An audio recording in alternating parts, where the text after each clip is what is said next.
Hello student, welcome to the next video of Business Studies class 12 and we are studying directing. So in this video we are going to study about motivational incentives. In last video we have seen what motivation is and about Maslow's need hierarchical theory. So in this video we are going to study about certain incentives. So what is incentive? So incentive means all measures which are used to motivate people to improve their performance. Student, you remember in last video we discussed about need that there are some needs we fulfill with money and some as esteem need. We need recognition means some people they are motivated by money and some people they are motivated by some certain non-financial incentive by giving them status, job security. Such kind of things are required for some people. Means different people they have different need and according to that they some needs financial and some need non-financial incentives. So on this the two types of motivation incentives are there. One is financial and the another one is non-financial incentive. So let's see. Financial incentive, it refers to incentive which are measurable in monetary terms and serve to motivate people for better performance. And non-financial incentive, it refers to reward that doesn't form part of salary, wage of the employee.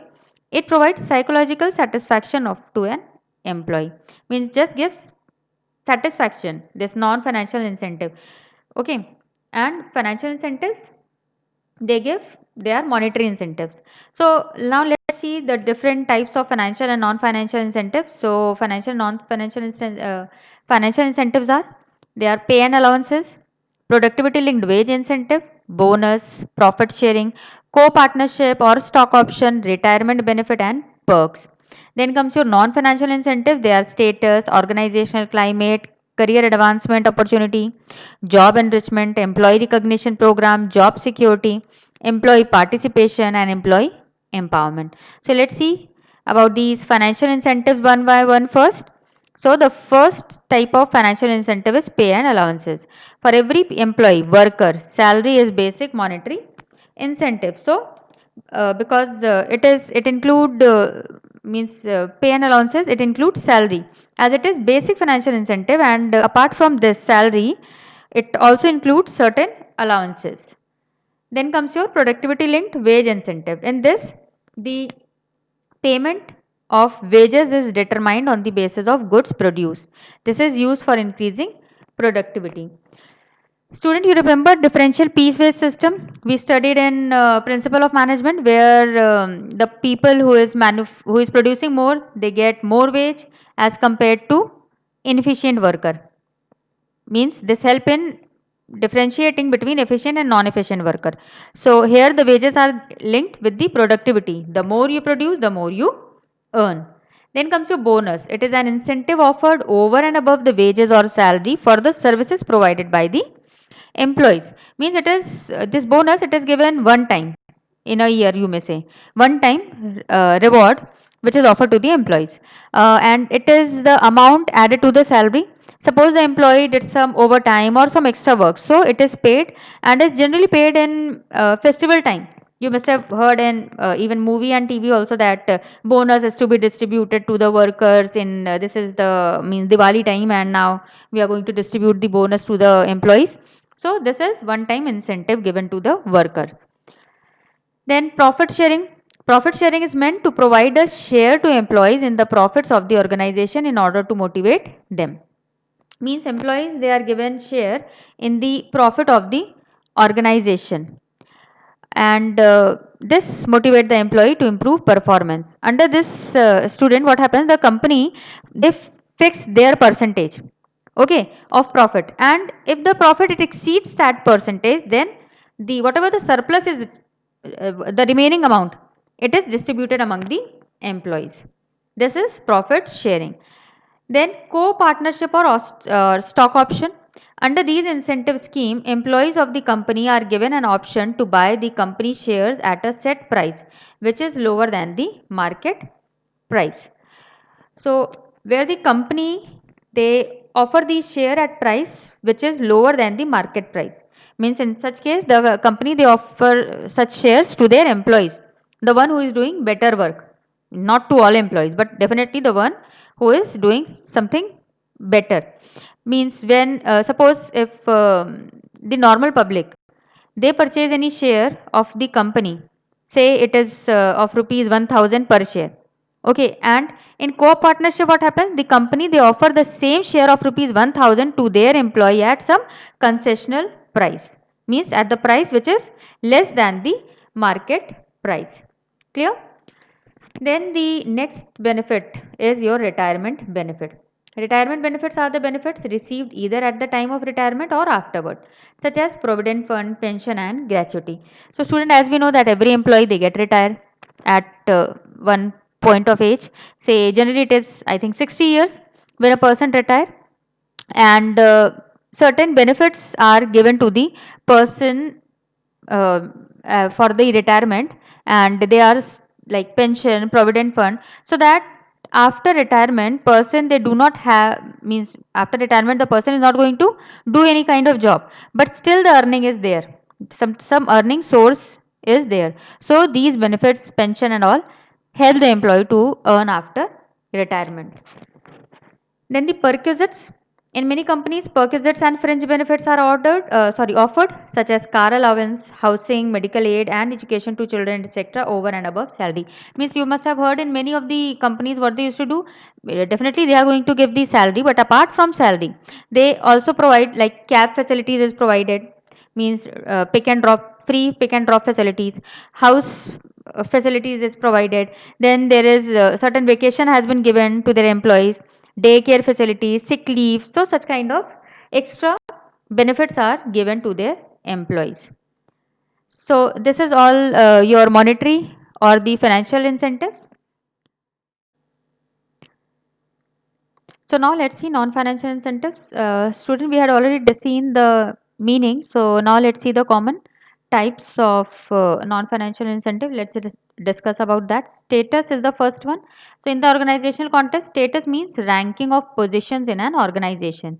In other words, status given to a person holding a managerial position means this it is a kind of recognition as by which the organization they give some rank, like suppose earlier one employee he was a clerk in the organization, and because of his good performance now the person has been promoted to manager. So here organization has given some status to it.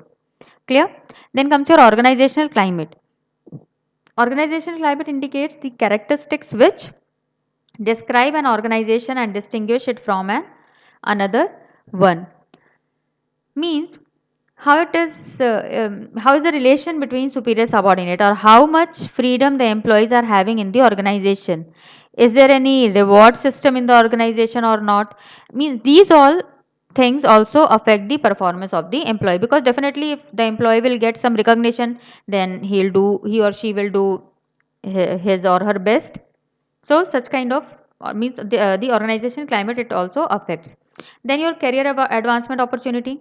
A company must provide employees appropriate skill development program and a sound promotion policy to achieve promotion. Means time to time the company they must provide some training to their employees, and also some promotion kind of thing should also be there, so that the employee they must get the chance of promotion also. This also work as the non-monetary or non-financial incentives for the employees. Then job enrichment, it is concerned with designing jobs that include greater variety of work content and require higher knowledge and skill.